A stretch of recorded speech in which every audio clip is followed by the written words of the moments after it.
Hello friends, क्या हाल? उम्मीद है खैरियत से होंगे और एनर्जेटिक भी होंगे, तभी तो आप HTML का कोर्स देख रहे हैं। तो पिछले ट्यूटोरियल में हमने देखा था, जो कि हमारा 5th लेक्चर था, जिसमें हमने देखा था कि हम HTML पेज में किस तरह हाइपरलिंक एम्बेड कर सकते हैं। तो आज जो हमारा टॉपिक है वो है लिस्ट इन HTML। तो टॉपिक की तरफ बढ़ने से पहले हम एक बहुत ही इंपॉर्टेंट बात आपको बताना चाहेंगे। हमने डिसाइड किया कि जो हम ट्यूटोरियल्स में टॉपिक्स देख रहे हैं, यानी कि जो चीज़ें हम पढ़ रहे हैं, क्यों ना उनके साथ साथ आपको उनके नोट्स भी प्रोवाइड किए जाए और जो सोर्स कोड हम प्रैक्टिस के दौरान लिखते हैं वो भी आपको दे दिया जाए। तो जिस तरह ये मैंने फोल्डर बनाया है, जो आज हमारा टॉपिक है, मैंने लिखा है 06 पॉइंट लिस्ट इन HTML, कि इसका मतलब है कि ये 6th ट्यूटोरियल है, ठीक है, और टॉपिक हमारा लिस्ट इन HTML है, ठीक है। तो इसी तरह जब ये ट्यूटोरियल कंप्लीट हो जाएगा, हम इसी के अंदर अपना लिखेंगे सोर्स कोड, इसको यानी कि कोड एडिटर में ओपन करेंगे, जो कि हमारा VS कोड है, और इसके अंदर ही हम अपनी फाइल बनाएंगे और यही फोल्डर आप किसी सोर्स के जरिए हम प्रोवाइड कर देंगे, चाहे वो गूगल ड्राइव हो या कोई अदर सोर्स हो, या हम वेबसाइट पे अपलोड कर देंगे, ठीक है। तो ये साथ साथ आपको नोट्स मिलते जाएंगे, जो यानी कि पिछली वीडियोस में भी, या जो हमने प्रैक्टिस की, या जो हमने टॉपिक्स कवर किए, उनके भी नोट्स आपको दे दिए जाएंगे, ठीक है ना। हमने सोचा कि हमारे व्यूअर्स इतनी मेहनत कर रहे हैं, तो हमें भी थोड़ी बहुत करनी चाहिए मेहनत, ताकि उनको आसानी हो चीजें सीखने में, ठीक होगा। तो आज हम देखते हैं, ये हमारा 6th ट्यूटोरियल लेक्चर है, जिसमें हम देखेंगे लिस्ट इन HTML। तो सबसे पहले इसको हम नोट्स में देखते हैं, ठीक है। तो नोट्स में हम आ गए, ये मैंने नोट्स बनाए बड़ी अच्छी तरीके से, यानी कि जो कुछ आपको चाहिए वो आपको इन नोट्स में मिल जाएगा, और बाकी लेक्चर्स के भी, जो हमने 5 लेक्चर्स के लिए कर लिए हैं, उनके भी नोट्स आपको मिल जाएंगे, ठीक है। तो आइए देखते हैं लिस्ट इन HTML। तो सबसे पहले है ये, we use the list in our daily life, ठीक है।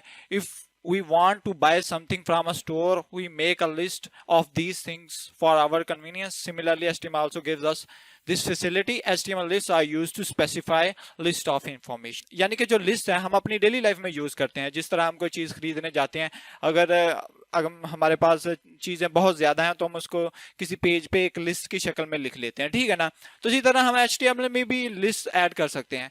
तो HTML में ना लिस्ट की कुछ टाइप्स होती हैं। पहला है ऑर्डर लिस्ट, फिर है अनऑर्डर लिस्ट, ठीक है, फिर तीसरी है डिस्क्रिप्शन लिस्ट, और इसे डेफिनेशन लिस्ट बोलते हैं। और पहले हम देख लेते हैं ऑर्डर लिस्ट, और या इसे नंबर लिस्ट भी कहा जाता है, ठीक है। ऑर्डर से नाम से ही वाजे हो रहा है कि ये कोई ऑर्डर स्पेसिफाई करती है, यानी कि ये कोई ऑर्डर फॉलो करती है, ठीक है। जिस तरह हमारे पास नेचुरल नंबर्स हैं या होल नंबर्स हैं, यानी कि वो एक ऑर्डर में पहले 0 1 2 3, इसी तरह ऑर्डर से भी, यानी कि किसी पर्टिकुलर सीक्वेंस के जरिए, यानी कि in this type of list we follow a particular order and sequence, ठीक है। तो हम किस तरह ऑर्डर लिस्ट लिखते हैं, तो order list start with OL tag, ठीक है ना। OL से मतलब order list tag, and the list item start with LI, यानी कि हम पहले बताएंगे कि हम ऑर्डर लिस्ट लिख रहे हैं, फिर हम उसके अंदर आइटम्स डालेंगे LI टैग यूज करके, लिस्ट आइटम। यानी कि ये मैंने इधर लिस्ट बनाकर भी ऐड की हुई है, ठीक है। सबसे पहले आपने OL टैग लिया, फिर उसको बंद किया, उसके अंदर कुछ लिस्ट डाल दी, ठीक है। तो इसको हम प्रैक्टिकली देखते हैं। तो हम उस फोल्डर में जाते हैं, जो हमारा फोल्डर है ये वाला लिस्ट इन HTML, ठीक है। हम इसको ओपन विद कोड करते हैं, ठीक है, और ये हमारा ओपन हो जाएगा VS कोड में, ठीक हो गया। अब इसके अंदर हम फाइल बनाते हैं list.html। ये हमारे पास ऊपर PDF फाइल है, ठीक है, जो आपके नोट्स हैं, ये इसी फोल्डर में, यानी कि इसी तरह आपको मिल जाएंगे। और हम बॉयलर प्लेट लगा लेते हैं। सबसे पहले बॉयलर प्लेट हमें पता है कि हम एक्सक्लेमेशन मार्क्स के साथ लगाते हैं, ठीक है। इसको थोड़ा जूम कर लेते हैं और टाइटल में लिख देते हैं लिस्ट इन HTML, ठीक हो गया। अब हमने सिंटैक्स किस तरह लिखना है, कि सबसे पहले हमने बता रहा है कि हम ऑर्डर लिस्ट लिख रहे हैं, तो ऑर्डर लिस्ट के लिए हमने OL टैग लगाना है, OL, और इंटर प्रेस करना है, तो ये OL टैग लग गया, ठीक है। अब इसके अंदर LI टैग यूज करना है, कि क्या टैग यूज करना है, आपने LI टैग यूज करना है, ठीक है ना, जिसमें हमने वो आइटम्स डालने हैं जो हम एज अ लिस्ट प्रिंट करवाना चाहते हैं, ठीक है। सबसे पहले पर ना हम हेडिंग डाल देते हैं H1, और लिखते हैं क्लासिफिकेशन, ठीक है, फिकेशन ऑफ कंप्यूटर्स, ठीक है, कंप्यूटर्स, क्लासिफिकेशन ऑफ कंप्यूटर्स। तो ये हम लिस्ट बनाना चाहते हैं, कि यानी कि हम कंप्यूटर्स को कितनी टाइप्स में, यानी कि कितनी एग्जाम में क्लासिफाई करते हैं। तो इसके अंदर मैं पहले LI टैग यूज करके लिस्ट डालूंगा। तो मैं पहले लिखता हूँ, ये हम इसको ही फॉलो करते हैं, नोट्स को ही फॉलो करते हैं, ठीक है ना। तो सबसे पहले लिखना है पर्सनल कंप्यूटर, फिर लैपटॉप कंप्यूटर, फिर टैबलेट, ठीक है। तो सबसे पहले लिखते हैं हम पर्सनल, ठीक है, पर्सनल कंप्यूटर, ठीक है, पर्सनल कंप्यूटर। अच्छा, एक और मैं आपको ना इमेट एब्रीविएशन के बारे में बताना चाहता हूँ जो बहुत इंपॉर्टेंट है, ठीक है। तो अगर आप मल्टीपल टैग्स लगाना चाहते हैं एक ही टाइम में, तो उसके लिए आप क्या करेंगे, आप लिखेंगे उस टैग का नाम LI, और साथ में आपने ना मल्टीपल, ये जो स्टार का साइन है ये लिखना है आपने, ठीक है। और आपने उतने टैग जितने आप यानी कि जनरेट करना चाहते हैं उतने आपने लिख देना है। फॉर एग्जांपल मैं 5 टैग जनरेट करना चाहता हूं, तो मैं 5 लिखूंगा और इंटर करूंगा तो ये 5 टैग ऑटोमेटिकली लग जाएंगे, ठीक है। तो इसके अंदर मैं अपना कंटेंट लिख सकता हूं। तो मैं लिखता हूं, पहले मेरा पर्सनल कंप्यूटर लिखा गया, अब मैं लिखता हूं इसके अंदर लैपटॉप कंप्यूटर, ठीक है ना, लैपटॉप कंप्यूटर, ठीक है। ये लैपटॉप कंप्यूटर, अगर आप टैब दबाएंगे तो आप आगे वाले टैग यानी कि टैग में चले जाएंगे। आपने कीबोर्ड पर जो साइन होता है ना टैब का, वो दबाना है, तो आप दूसरे टैग के यानी कंटेंट एरिया में चले गए, ठीक हो गया। अब इसके अंदर लिखना है आपने, इसको हम फॉलो करते हैं नोट्स को ही, तो इसके अंदर टैबलेट लिखा हुआ है, ठीक है। तो ये मैंने लिख दिया, ठीक है। कंट्रोल हम राइट क्लिक करके फॉर्मेट कर लेते हैं, फॉर्मेट डॉक्यूमेंट, ठीक हो गया, ये फॉर्मेट हो जाएगा। अब इसको हम ना लाइव सर्वर पे ओपन कर लेते हैं। तो हम राइट क्लिक करते हैं और ओपन विद लाइव सर्वर, या नीचे ये आपको आइकॉन नजर आ रहा है, तो ये देखें, या हमारे पास हेडिंग आ रही है, ठीक है, क्लासिफिकेशन ऑफ कंप्यूटर्स, और एक लिस्ट जनरेट हो रही है। ये कौन सी लिस्ट है, ये ऑर्डर लिस्ट है, यानी कि ये हमारे पास एक ऑर्डर में ही आएगी, जिस तरह यानी कि जिस तरह ये 1 से शुरू हो रही है और 6 पर खत्म हो रही है, यानी कि हमारे पास 6 आइटम्स है इसके अंदर। हमने LI टैग यूज किया, ठीक है, ये LI टैग यूज किया और ये इसने ऑर्डर लिस्ट जनरेट कर दी। ये आपके पास ऑर्डर आ रहा है, पहले 1, फिर 2, फिर 3, फिर सो ऑन यानी कि 6 तक। तो इस तरह हम ऑर्डर लिस्ट बना सकते हैं। अब एट्रीब्यूट यानी कि ऑर्डर लिस्ट में ना एट्रीब्यूट भी हैं, ठीक है, जिस तरह मैंने पिछली वीडियो में हमने एंकर टैग यूज किया था, उसमें हमने एट्रीब्यूट यूज किया था हैरफ, ठीक है, और टारगेट एट्रीब्यूट यूज किया था। तो इसी तरह इसके अंदर भी एट्रीब्यूट है। एट्रीब्यूट इसके अंदर कौन सा एट्रीब्यूट है, इसके अंदर है टाइप एट्रीब्यूट, ठीक है। टाइप एट्रीब्यूट हम लिखेंगे टाइप। अगर हम ऑर्डर कोई और देना चाहते हैं तो मैं लिखूंगा टाइप एट्रीब्यूट, ठीक है, टाइप। और इसके अंदर ना आपने कोई वैल्यूज देनी है, तो वैल्यूज हम देख लेते हैं एक बार। सबसे पहले हमारे पास है न्यूमेरिक।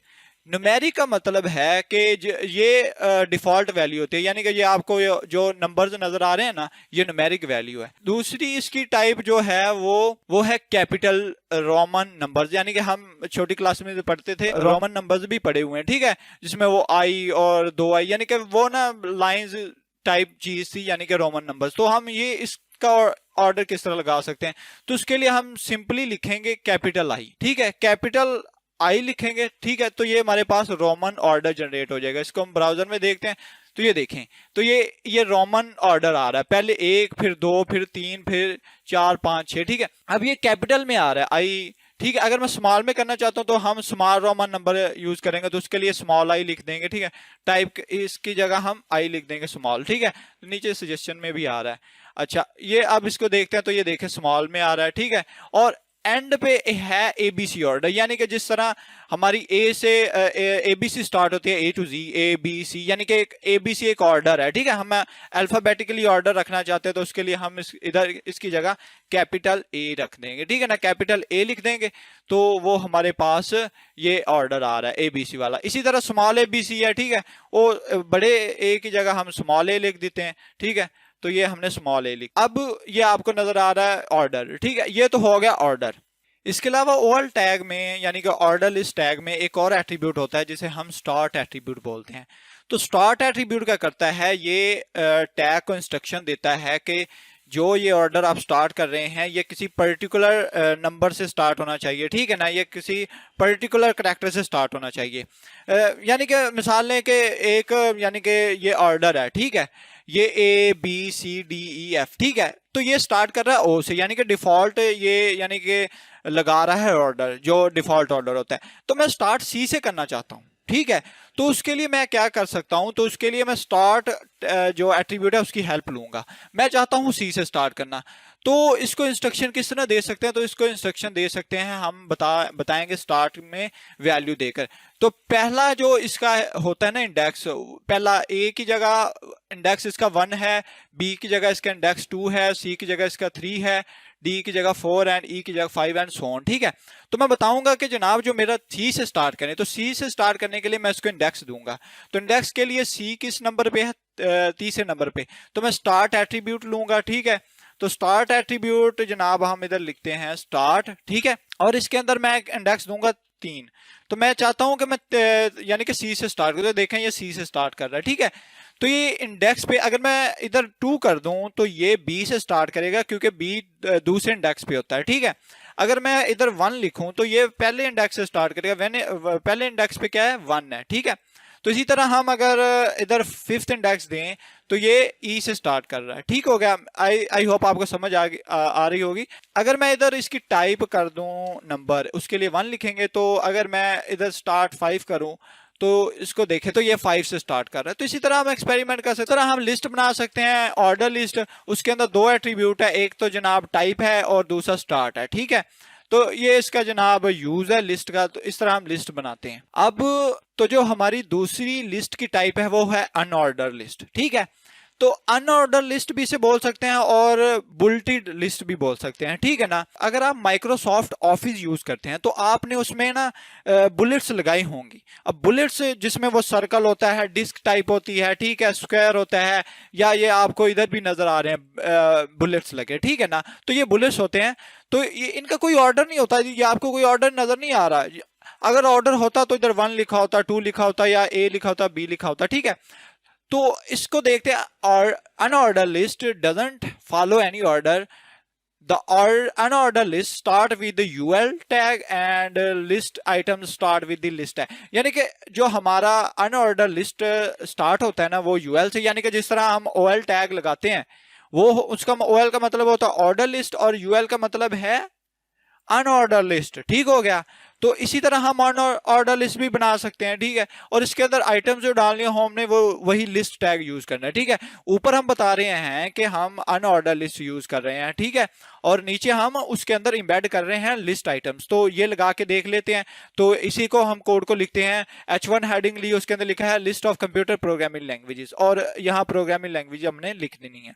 तो उसके लिए हम इधर हेडिंग लगाते हैं लिस्ट ऑफ प्रोग्रामिंग लैंग्वेजेस, ठीक है। अब हमने बताना है कि हम लिख रहे हैं अनऑर्डर लिस्ट, तो उसके लिए हम लिखेंगे UL, ठीक है, और एंटर प्रेस करेंगे। अब इसके अंदर हमने आइटम्स डालनी है, जिस तरह इसके अंदर हमने LI टैग यूज करके, यानी कि इसके अंदर हमने लिस्ट डालनी है, ठीक है ना। ये तो हम बता रहे हैं कि हम ऑर्डर लिस्ट बना रहे हैं कि या अनऑर्डर बना रहे हैं। तो हम अब ओरिजिनली बताएंगे कि हमारी लिस्ट क्या है। पहले तो हमने बता दिया कि ऑर्डर लिस्ट है या अनऑर्डर है। अब इधर हम अनऑर्डर लिस्ट ऐड कर रहे हैं, तो हम लिखते हैं LI, ठीक है।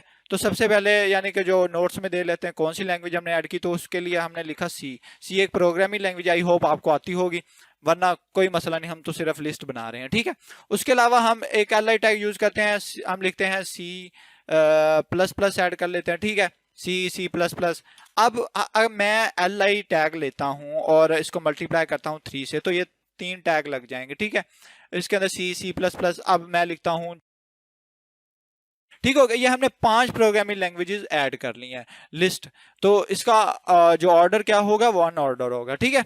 तो ये देखें, ये आपको ऑर्डर नजर आ रहा है इधर, ठीक हो गया, और ये आपको कोई ऑर्डर नजर नहीं आ रहा। तो ये इसका बेसिक डिफरेंस होता है कि ऑर्डर में ऑर्डर होता है, ठीक है, और अनऑर्डर में कोई ऑर्डर नहीं। यहाँ आपको कोई ऑर्डर नजर नहीं आ रहा है, यहाँ को आपको ऑर्डर नजर आ रहा है। यहाँ 5 है, ये 6 है, ये 7, 8, 9 और 10, ठीक है, यहाँ कोई ऑर्डर नहीं है। तो ये बेसिक फर्क है अनऑर्डर में। तो अनऑर्डर में भी एक टाइप यानी कि एट्रीब्यूट होता है, हमने ऑर्डर में भी देखा। तो अनऑर्डर में टाइप एट्रीब्यूट क्या करता है, यानी कि टाइप एट्रीब्यूट में वैल्यूज हम लगाते हैं। तो पहली जो वैल्यू है डिस्क है, तो डिस्क लगा के हम देखते हैं। तो इधर हम UL में लिखते हैं, ठीक है, अनऑर्डर टैग में लिखते हैं टाइप। इसकी टाइप बताएं, हम लिखते हैं जनाब टाइप, ठीक है, टाइप इज इक्वल टू हम लिखते हैं पहले ना हम स्क्वायर लगाते हैं, ठीक है, स्क्वायर लगाते हैं। तो देखते हैं ब्राउजर में, तो ये स्क्वायर आपको नजर आ रहे हैं, ठीक है ना। तो ये डब्बे से बने नजर आ रहे हैं। तो ये एक वैल्यू है इसकी। अगर मैं दोबारा इसकी जाऊं, इधर डिस्क है, ठीक है, एक, तो मैं टाइप की जगह डिस्क लिखता हूं, ठीक है, और ये आपको डिस्क नजर आ रही है, ठीक है। ये इसकी डिस्क है, यानी कि जो डिफॉल्ट इसका जो है ना वैल्यू सेट वो डिस्क होती है, ठीक हो गया। हमने डिस्क देख ली। अब दूसरा जनाब हम लगाकर देखते हैं सर्कल, ठीक है। पहले हमने डिस्क देख ली, फिर हम सर्कल लगा के देखते हैं। तो हम टाइप इधर वैल्यू लिख देते हैं सर्कल। ठीक है, ये हमने सर्कल लिख दिया, हम ब्राउजर में जाके देखते हैं तो ये सर्कल्स बने नजर आ रहे हैं आपको। ठीक हो गया, ये स्क्वायर तो हमने देख ली, यानी कि स्क्वायर नजर आते हैं। दोबारा हम लगाकर देखते हैं तो हम लिखते हैं इधर स्क्वायर। ठीक है, तो ये स्क्वायर नजर आ रहे हैं आपको। ठीक है, और नन में कोई यानी कि इसमें हमारे पास बुलेट्स नहीं आते। ठीक है ना, तो अगर हम नन कर दें इसे तो हमारे पास कोई बुलेट्स जनरेट नहीं होंगे। ठीक हो गया, तो ये यानी कि हम CSS से भी कर सकते हैं, उसकी प्रॉपर्टी होती है। ठीक है ना, तो प्रॉपर्टी लगा के हम उसे नन कर सकते हैं। तो ये इस तरह हम लिस्ट बनाते हैं, हम ऑर्डर लिस्ट बना सकते हैं। ठीक है, अनऑर्डर लिस्ट बना सकते हैं। अब इसके अलावा एक और टाइप होती है इसकी लिस्ट की, वो होती है डिस्क्रिप्शन लिस्ट। ठीक है, और डेफिनेशन लिस्ट। अब डिस्क्रिप्शन और डेफिनेशन लिस्ट का क्या मतलब है, आपने डिक्शनरी देखी होगी। ठीक है, तो उसके अंदर हम कोई अपना यानी कि जो वर्ड हम फाइंड करना चाहते हैं वो वर्ड देखते हैं, तो वर्ड लिखा होता है, उसके आगे उसकी डेफिनेशन यानी कि उसका सिनोनिम लिखा होता है, उसका मतलब लिखा होता है। ठीक है ना, तो डिस्क्रिप्शन और डेफिनेशन का मतलब यही है। ठीक है, हम एक वर्ड लिखते हैं और उसको हम डिफाइन करते हैं। तो हम देखते हैं HTML डिस्क्रिप्शन लिस्ट और definition list display element in definition form like in dictionary. The definition list is very appropriate when you want to present glossary list of terms or other names value list. ठीक है, यानी कि ये dictionary की तरह होती है। हम एक वर्ड लिखते हैं और उसके आगे हम जो उसकी डेफिनेशन डिस्क्राइब कर देते हैं। ठीक है, तो ये किस तरह लिखी जाती है, नेम और वैल्यू में। तो हम देखते हैं कि इसका सिंटैक्स क्या होता है लिखने का। The HTML definition list contain following 3 tags. सबसे पहला जो टैग हम यूज करते हैं वो है DL टैग।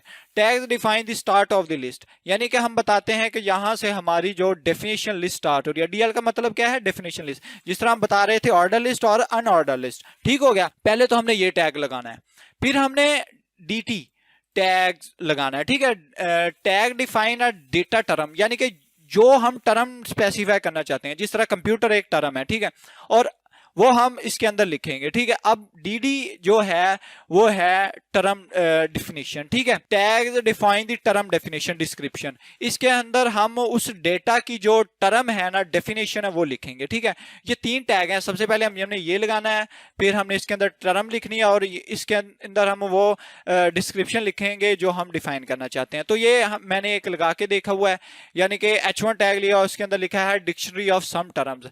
तो इधर हम लगाते हैं अनऑर्डर लिस्ट के आगे और हम लिखते हैं जनाब, हमने क्या लिखना है, हमने लिखना है H1 टैग। ठीक है, H1 लिखेंगे और इसके अंदर लिखेंगे डिक्शनरी, ठीक है, ऑफ सम टर्म्स। ठीक है, तो ये हमने ये लिख दिया। ठीक हो गया, और ये इधर ओ की जगह ये डालते हैं। यहां से हमने अब बताना है कि हम DL टैग शुरू कर रहे हैं। तो DL का मतलब है हम वो लिस्ट डिफाइन कर रहे हैं। ठीक है, तो उसके लिए हम लगाते हैं DL। ठीक है, DL लगा दिया हमने। अब जनाब इसके अंदर हमारे पास 2 बेसिक टैग है, एक है DT। ठीक है, अब वो हमने ऐड करना है जो हमने टर्म लिखनी है। तो इसमें एग्जाम्पल में मैंने कंप्यूटर लिखा है तो हम कंप्यूटर ऐड करते हैं। ठीक है, हम लिखते हैं जो टर्म है, डेटा टर्म है, वो है हमारे पास कंप्यूटर। ठीक है, तो ये है डेटा डेफिनेशन। तो मैं इधर लिखता हूँ DD। ठीक है, और इसके अंदर हमने वो लिखनी है डिस्क्रिप्शन जो हम उस टर्म के रिलेटेड डिफाइन करना चाहते हैं। तो मैं लिखता हूँ कंप्यूटर। ठीक है, computer is an electronic machine. तो ये लिख दिया मैंने, कंप्यूटर इलेक्ट्रॉनिक मशीन। तो इससे पहले मैं एक हाइफन डाल देता हूं ताकि खूबसूरत लगे। तो इसको ब्राउजर में देखते हैं पहले। तो ये देखें, ये आ रहा है डिक्शनरी ऑफ सम टर्म्स। ठीक है, और ये हमने लिखा है कंप्यूटर, और ये इसकी आ रही है computer is an electronic machine. ठीक है, तो ये एक यानी कि साइड की तरफ अलाइन हुई नजर आई है आपको। ठीक है ना, तो ये इस तरह यानी कि डिक्शनरी होती है। ये पहले आपको पास वो की आ रही है, यानी कि वो वर्ड आ रहा है जो आपने देखना है, और ये उसकी डिस्क्रिप्शन आ रही है। ठीक हो गया, और आगे हम चीजें, अगर मैं इसको बोल्ड करना चाहूँ, हम कहते हैं कि इसको बोल्ड करते हैं ताकि अच्छा लगे। Ctrl+X करते हैं और B टैग के अंदर इसको लिखते हैं। ठीक है, और ये बोल्ड हो जाएगा, उसको देखते हैं। ठीक है, तो ये बोल्ड आपको नजर आ रहा है। अब आगे मैंने क्या ऐड किया, तो उसके लिए DT। ठीक है, टर्म लिए आपने HTML। पहले हमने क्या लिखना है जनाब, तो हम लिखेंगे जनाब DT। ठीक है, DT लिख दिया। तो ये हमारे पास वो डेटा टर्म है जो हम डिफाइन करना चाहते हैं। ठीक है, तो हम लिखते हैं HTML और हम डालते हैं जनाब कॉलन, और इधर लिखना है हमने वो जो डेटा टर्म है, यानी कि हम जिसको डिफाइन करना चाहते हैं वो हमने DD टैग के अंदर लिखना है। तो हम पहले डालते हैं हाइफन और लिखते हैं HTML इज मार्कअप लैंग्वेज, ठीक है, मार्कअप लैंग्वेज हमने ये लिख दिया। तो इसको हम ब्राउजर में देखते हैं तो ये आपको आ रहा है नजर, HTML is a markup language, ठीक है। तो ये इसका जनाब की है और ये इसकी वैल्यू है, ठीक है, ये की है और ये इसकी वैल्यू है। अब इसी तरह आप देखते हैं दोबारा नोट्स में, तो ये CSS भी मैंने इधर डिफाइन की हुई है। CSS यानी कि हम ऑब्वियसली आगे वाले ट्यूटोरियल में CSS अच्छी तरीके से सीखेंगे, ठीक है। तो हम इस तरह DT ऐड करके CSS भी ऐड कर सकते हैं, ठीक है। तो वही सिंटैक्स है, वही सेम। बाकी ये थी यानी कि टाइप्स जो ऑर्डर थे, यानी कि HTML में पहले हमने ऑर्डर लिस्ट देखी, फिर अनऑर्डर, फिर डिस्क्रिप्शन लिस्ट, या इसे हम डेफिनेशन लिस्ट बोलते हैं। अब एक और टर्म है इसमें, यानी कि जो यूज होती है वो है नेस्टेड लिस्ट। अब हमने जो लिस्ट सीखनी थी वो सीख ली। नेस्टेड का मतलब होता है यानी कि किसी चीज के अंदर दूसरी चीज। वैसे तो नेस्ट का मतलब होता है जाल, ठीक है ना। तो प्रोग्रामिंग लैंग्वेज में टर्म्स यूज की जाती हैं, नेस्टेड कंडीशन, नेस्टेड लूप, ठीक है ना। तो नेस्ट का मतलब है किसी एक चीज के अंदर दूसरी चीज, यानी कि मिसाल लें कि एक डब्बा है और इसके अंदर अगर हम दूसरा डब्बा रख दें तो हम कह सकते हैं कि जो अंदर वाला डब्बा है वो नेस्ट कर दिया है हमने, ठीक है ना। तो इसी तरह इसकी लिस्ट है, list with another list is termed as the nested list. तो इसकी एग्जांपल मैंने कुछ तरह दिया है। अब मैंने एक हेडिंग ली है नेस्टेड लिस्ट की और उसके अंदर एक लिया ऑर्डर लिस्ट, ठीक है। ये ऑर्डर लिस्ट यहाँ से स्टार्ट हो रही है, यहाँ पे खत्म हो रही है। और उसके अंदर मैंने एक लिस्ट लिया है ब्राउजर और उसके अंदर दोबारा अनऑर्डर लिस्ट है। यानी कि हम कह सकते हैं कि a list with another list is termed as nested list, यानी कि एक लिस्ट के अंदर दूसरी लिस्ट, तो उसको हम नेस्टेड लिस्ट कहेंगे। तो हम नेस्टेड लिस्ट लगा के देख लेते हैं, ठीक है। तो उसके लिए हम सबसे पहले एक हेडिंग लेते हैं और इसका जो टॉपिक वो रखते हैं नेस्टेड लिस्ट, ठीक है। और इसी जनाब एग्जाम्पल को हम फॉलो करते हैं। तो पहले हम ऑर्डर लिस्ट लगा लेते हैं। तो ऑर्डर लिस्ट लगाने के लिए हम लिखेंगे OL टैग, ठीक है। तो इसके अंदर हम लिखते हैं LI टैग लगाया और लिखते हैं ब्राउजर, ठीक है। और ये मैंने एक आइटम ऐड कर दी, लिस्ट आइटम, ठीक है। उसको ब्राउजर में देखते हैं। तो ब्राउजर को जनाब हमने ब्राउजर में देख लिया। अब दोबारा नोट्स पे आते हैं। तो अब मैंने लिस्ट ऐड किया ब्राउजर और उसके अंदर मैंने एक अनऑर्डर लिस्ट ऐड की है, ठीक है। तो मैं एक अनऑर्डर लिस्ट अगर इधर ऐड करूं UL टैग यूज करके और इसके अंदर मैं लिस्ट डालूं, ठीक है। सबसे पहले मैं लिखूं अगर क्रोम, ठीक है, क्रोम मैंने लिख दिया। अगर मैं इसको ब्राउजर में देखूं, ठीक है, तो ये देखिए पहले आ रही है जनाब ऑर्डर लिस्ट और इसके अंदर अनऑर्डर लिस्ट आ रही है, यानी कि ये हम नेस्टिंग हमने ये की। ये इसकी आउटर यानी कि लिस्ट है, ये इनर लिस्ट है, ठीक है। तो आउटर और इनर को हम नेस्टिंग ही बोलते हैं, ठीक है। अब जनाब इसके अंदर अगर मैं डाल दूं LI और तो इसको ब्राउजर में अगर देखें तो ये हमें नजर आ रहा है, ठीक है। और इसी तरह एक जनाब और लिस्ट ऐड की हमने, ठीक है, ऑर्डर लिस्ट में। तो ये इसको फॉलो कर रहा है, ठीक है। अनऑर्डर के अंदर जो लिस्ट हम ऐड करेंगे वो अनऑर्डर बिहेवियर देगी, जो ऑर्डर के अंदर ऐड करेंगे वो ऑर्डर बिहेवियर देगी। अब ये जो LI टैग आपको नजर आ रहा है, ये किसके अंदर नजर आ रहा है? ये आपको ऑर्डर के अंदर नजर आ रहा है। किस तरह पता चलेगा कि ये टैग इसको फॉलो कर रहा है? ये अब ये UL टैग के अंदर जो लिस्ट ऐड की वो लिस्ट इस UL को फॉलो कर रही है, ठीक है ना। क्यों? ये हमें पता है कि हमने यहाँ क्लोजिंग टैग लगाया है, ठीक है, और ओपनिंग टैग यहाँ लगाया, उसके अंदर आइटम्स वो बिहेवियर देंगी अनऑर्डर का, ठीक है। तो ये जो है ना LI टैग, ये ऑर्डर लिस्ट के अंदर है, ठीक है ना।